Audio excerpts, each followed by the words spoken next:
So this video is for the second week of the text analysis project. And so we've done this intro to text analysis here, and I'm doing something a little differently with the second week because I'm giving you the option of analyzing song lyrics and doing the text analysis, and so I have another video for the lyrics file here, but then I wanted to give you a choice. If you wanted to do these news related tweets, you can do the text analysis on that, and so that's what this video is for. And because we're using Twitter, you may need to re-authenticate, go back over to developer.twitter.com, I think it is, and then and what I did is I went and got this code chunk here from the APIs, the RTweet project, and I had to go in and put in my codes and everything like that, and then run that. So I just did that, and so I believe it's working now. And actually, I want to make sure I load these packages, and I'll leave that there, but I deleted my keys and stuff, so I didn't put them out here on the video. But the idea here is I thought we could, we've done some Twitter analysis, but I thought we could do some text analysis of the tweets. And in particular, I wanted to select a newspaper like the New York Times. And when you do your original notebook, then you can pick another news site to do, but this is a big one. And so I thought we could get a sense of what the news is covering and what the headlines are like by doing some text analysis of their tweets. A lot of these news accounts just basically tweet out headlines and descriptions of their articles, and then if you want to click on the link, they'll have the link in the tweet. But at least we can get a sense of the the headline of it. So I'm going to go ahead and run this, and it's going to get the most recent 5,000 or so of the New York Times tweets. Okay, and there it is. It doesn't seem to ever get exactly, so in this case it got 3,208, but we can go back and just to remember what those look like. It's this text column that we're going to be mostly interested in, and you can see it's got, well, there's a breaking news article. So it says breaking news: all U.S. and foreign troops would leave Afghanistan in the next 5 years. And so it's kind of got the headlines.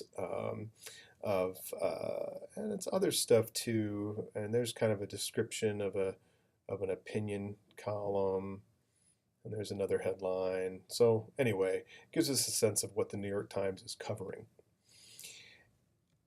So what we want to do then is take this text column and do our unnesting on it to separate it and make them all lowercase and all that stuff. So I've got the news tweets, and I'm going to take that and unnest it. I'm going to call the new column that we make word, and then I'm just going to select, we don't even really need the screen name because it's just going to be New York Times every time, but we'll go ahead and keep that, and then keep a word column. And so if we look at that, you can see what that looks like. So it's just taken every word, made them all lowercase, gotten rid of the punctuation, most of the punctuation, and then separated it so each word is on a separate line. And then just a string of, how many is that? Almost 100,000 words total, 97,000. Okay, so then what we can do is I'm going to take, it says take that news words and then pipe that into a count function. We're going to count the words, look at the most common words, and then we're going to sort it. And so as you're going to usually find, we see that the word the is the most popular word, which doesn't tell us very much, and then and to and ofs. And so one of the things we'll do is get rid of these stop words. The other thing you notice is we get some weird like web link type words, this t.co and https, and we can look at how to get rid of those as well. So let's first get rid of those stop words, and I'm going to be using a little bit of a shortcut to do this time. I think before we had a separate command for get stop words and then put it into a data frame called stop words, I think. But we actually don't need to do that. We can just put that function in with this anti-join, and remember this anti-join is the opposite of join. So what it'll do is it'll take out all of the stop words from our news words, and then goes ahead and counts them with this line here. So you can see the words the and to and are all removed, and we're left with these words here. But we've still got these funny web-related words, which are not stop words, you know. But let's look at how we can, let's see here, yeah, how we can get rid of those. I'm not sure why all this space is in there, but let's take this. I'm going to copy that chunk where we get rid of the stop words. And it says copy paste the above chunk, and then what we're going to do is we're going to filter some of those weird words out. So I'm going to put this new line right in between the anti-join and the count. Make sure we do it before we count the words anyway. And I'm going to do this filter. Now filter normally will keep in words that you tell it to keep in, and so if you put the exclamation point, that's like the not symbol. So that's going to filter them out basically. So anytime a word equals, and we'll put it in quotes, HTTPS, it'll filter that out with that exclamation point. And we'll pipe that in. And then, so let's look at that actually. So we've still got this t.co, which if we go back and look at our news tweets, you'll see that, so if you see that at the bottom of that little pop-up there, it says https://t.co. It's kind of the prefix probably on all or almost all of these web links in these tweets. I'm not sure what that stands for, but anyway, it appears in the URL, so we definitely want to get rid of that. So what we can do,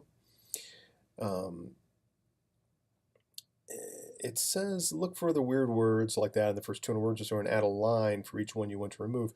I'm going to show you actually, you know, we could put a new filter line in here like that, but I'll show you we actually don't even need to do that. We can just separate what we want to filter out in the single filter command. So I'm going to say exclamation point again, word double equal, and then t.co. So we can just have it like a string of these, you know, in our filter command. So let's do that, and hopefully what will happen is this t.co will disappear. Okay, so now, and if we go and kind of look through and look for any other weird, it's a little odd that we've got a number 2 there, but we can leave that in, that's all right. As long as there isn't any other kind of like web language in there. A couple of other digits, but that's okay, that looks fine. So let's leave it like that. And it says when you get that working, create a word cloud.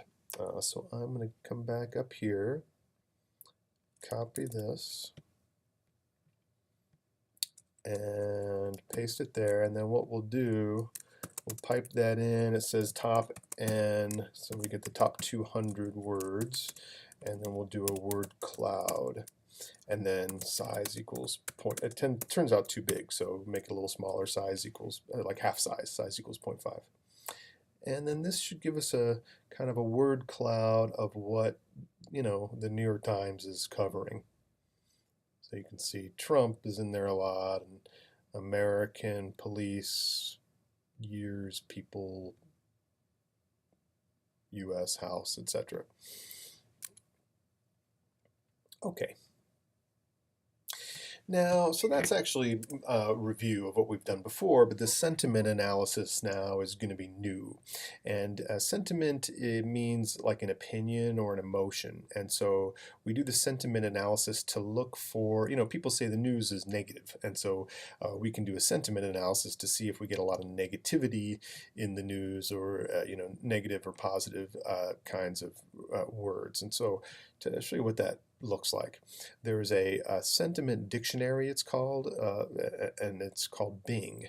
And what it does is it's collected these, it's like almost 7,000 words here that are either positive or negative in sentiment or emotion. And so if we kind of like, if you look, you see words like, oh, abundance is positive, but abuse, is negative.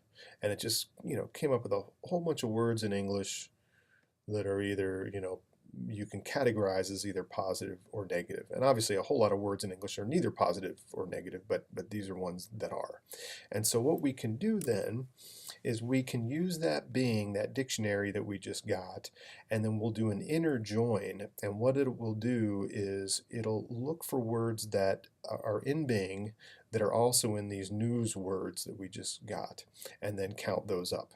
So it's basically, looking for positive and negative words in our news tweets. And so there it shows you, which words are positive and negative. Oh, and this is a funny one that I wanted to talk about. So Trump, they're putting that as if it's a positive word, like you've got a Trump card or something. But obviously in this case, it's almost certainly the name of the president and not the positive emotion word that they're talking about here. And so what I wanted to show you is that, so I talk about it down here, that we can adjust the dictionaries. And just to use this as an example, we could probably go through and do this multiple times, but we'll take the most obvious one out here. And so we can copy that, and we're saying it's a mistake to say that Trump is a positive sentiment word as it's used in these tweets. So what we'll do is we'll filter it out. So again, just like we did before, we'll use this filter, and we'll use the exclamation point to say filter it out, not in, and then Trump. And so basically it's just going to recreate this table here, but without one word removed. And so there you go.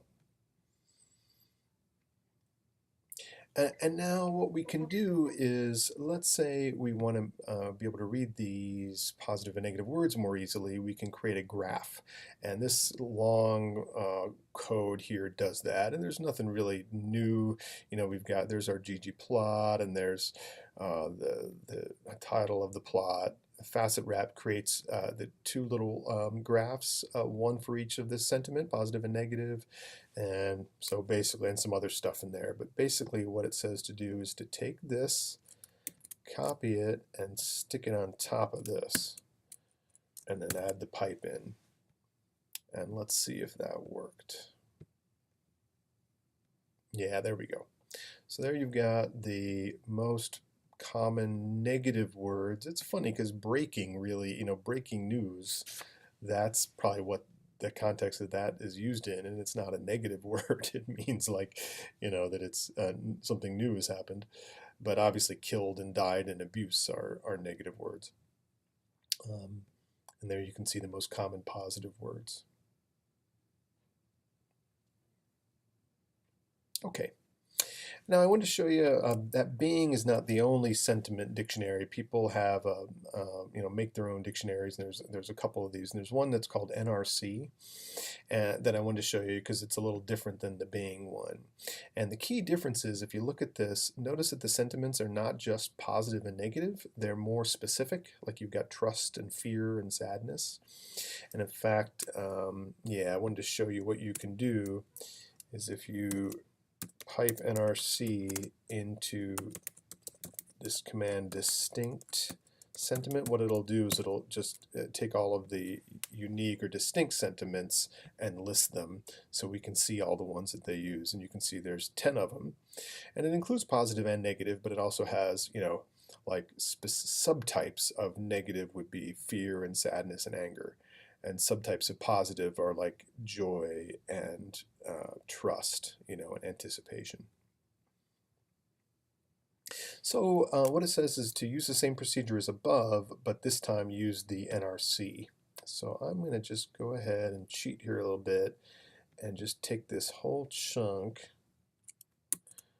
that we did for the Bing sentiments, and then come back down here and paste this, and pretty much all we need to do is change this Bing to NRC, and everything else should be the same. And now it does say in the top end function try a smaller number, and I'll show you why. It's because we have a lot more little graphs that we're going to be making, and they're going to maybe be, yeah, so you can see they're a little hard to read. And so what we can do is reduce it. Instead of the top 10, it says try a smaller number like 3 or 5. I think we don't need to get that small, so let's try just 5 and run it again. Yeah, and you can see that's a lot easier to read. You know, the graphs are, since there's more of them, they're smaller, and that does a pretty good job of showing you the top 5 in each sentiment. So you've got, you know, it's funny that Congress is under disgust. and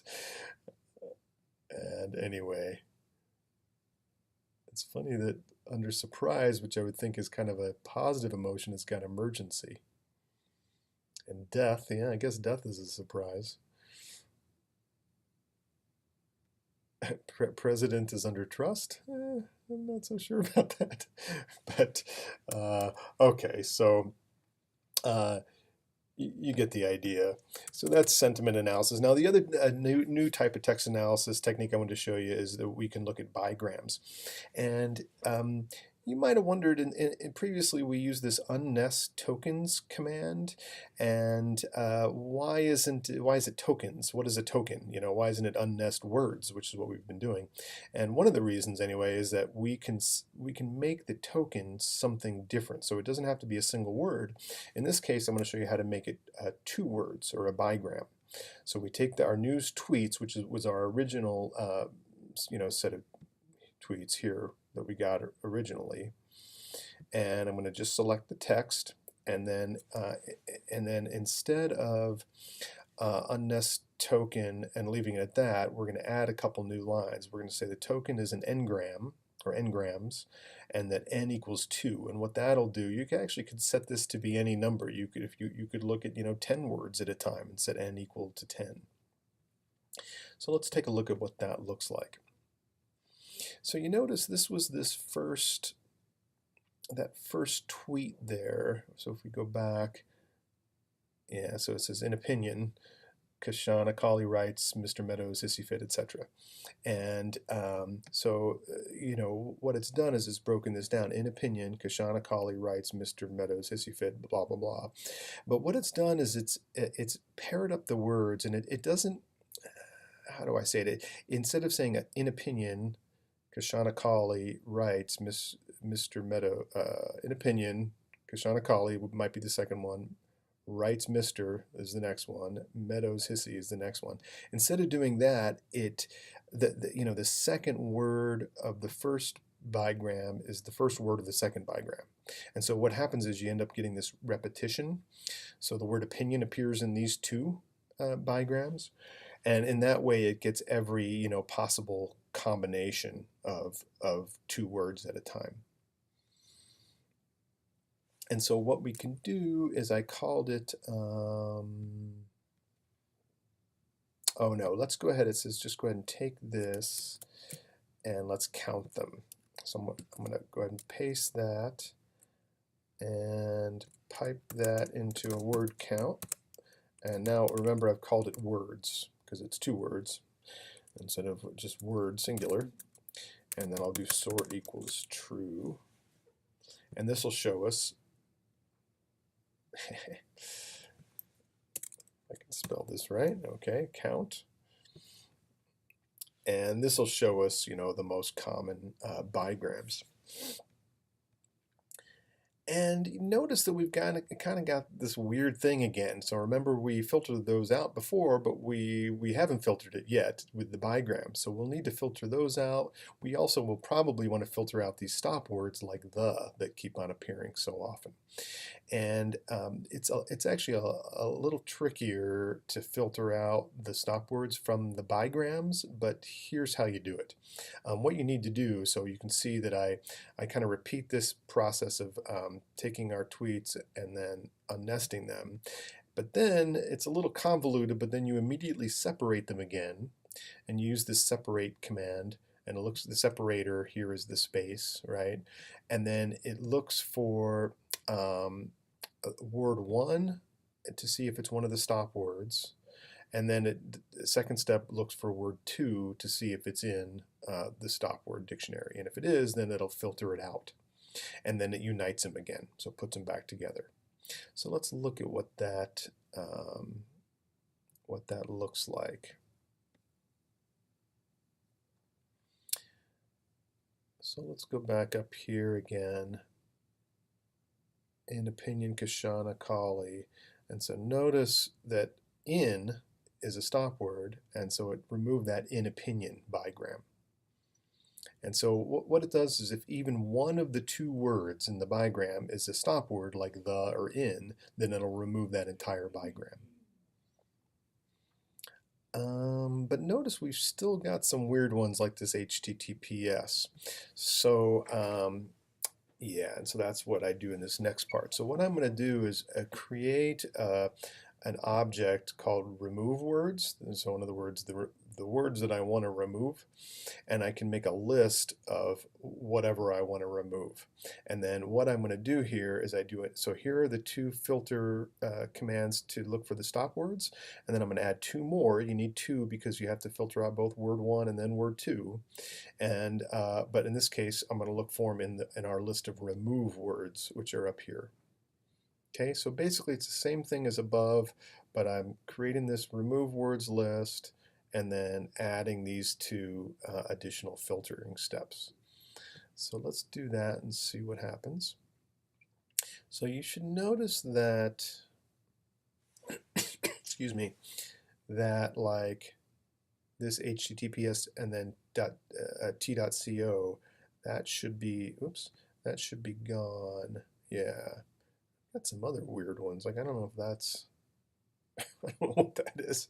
Maybe that's an actual name of a fish. I don't know. My guess is that's probably a web word again. But actually, I'm curious about that now. I'm going to look at that. Fish populations. Oh, no. See, there it is. That at the very end, ZEE. Capital UNBFLEO. Yeah, that's the web word. But when that's probably just the only time that appears. So I think we'll be okay leaving that in. And so what I want to do is once that's working, let's go ahead and copy this whole thing again. And what we want to do is take these bigrams and that we've listed here and put them into a new object. I'll call them news bigrams. And I wanted to show you a new way to do that. In the past, we've been doing this where we put like news bigrams and then our arrow. And like we get that arrow with this shortcut Option or Alt and then the dash. And so we can get that. But I want to show you, there's actually some debate over whether, this has always been a little confusing to me, that it's like you're getting the object that you're creating first, and then you're getting all the commands that create the object second. And so another way to do it that might be a little more natural is to leave that as it is, but then, let me delete this part here. But then at the very end of this chunk, put an arrow going the other direction and then calling it news bigrams like that. And that works as well. So you can actually do this arrow either way you want. And I'm not sure, I think you could do it like that. I'm not let me try that and see if that works. Yeah, so now you can do it like that. I usually put it on the same line, but either way you do it. That might be a little more natural feeling to people, that you've got your commands here and then it results in this object here, as opposed to putting the object first, which can be a little confusing.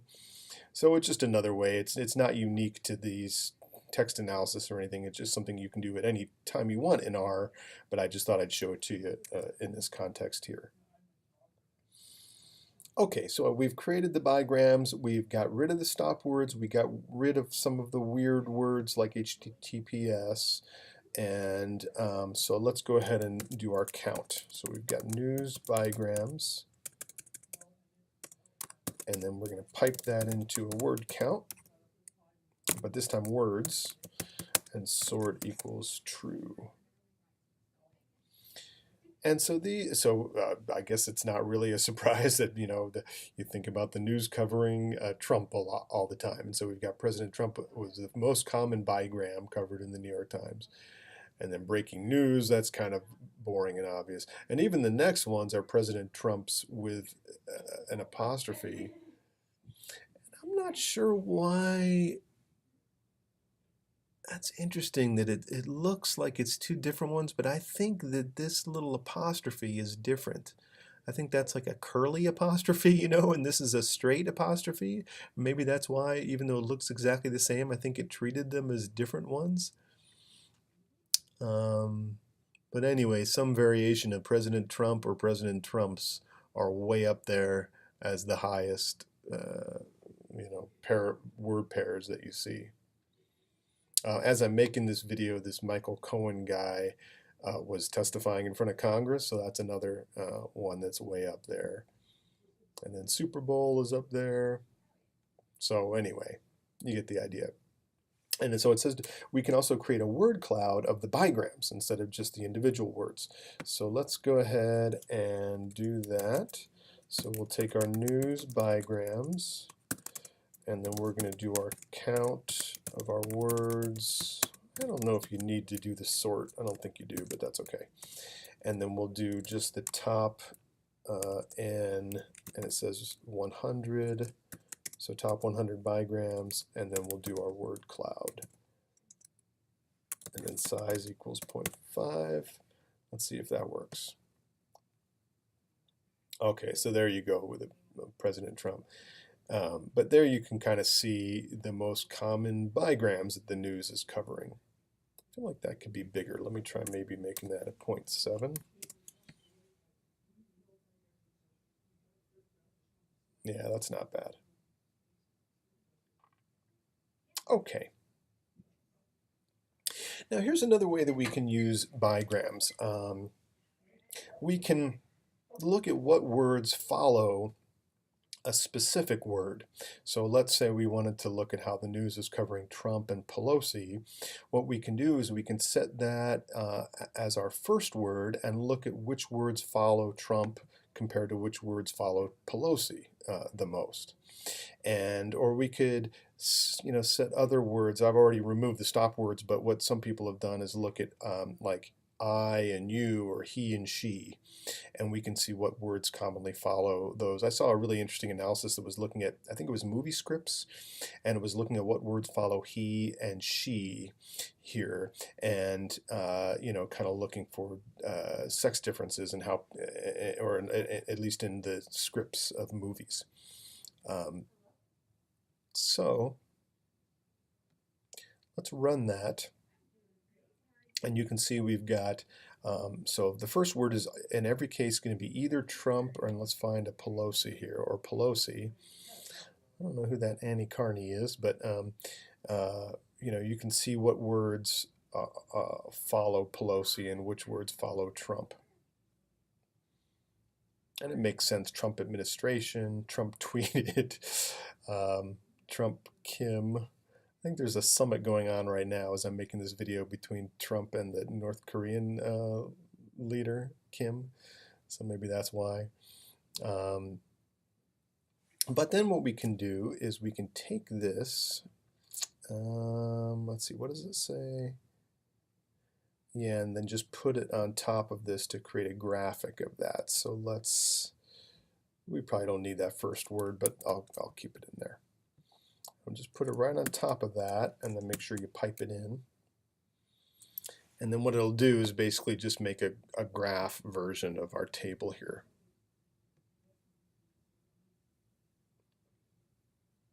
Okay. I mean, one thing you can see is that there's just a lot more words. Trump is a lot more in the news than Pelosi is, and so you can just see, the most common words to follow Trump: tweeted and advanced, attacked, Trump campaign, declared. Whereas Pelosi, it's a little less obvious. In fact, none of them follow Pelosi more than once. So it doesn't really tell us that much, to be honest. Okay, but that's the assignment. And so when you do your original notebook, I'll pretty much want you to do kind of the same thing, but then pick out another news source like the Wall Street Journal or CNN or something like that. Okay, see you next time.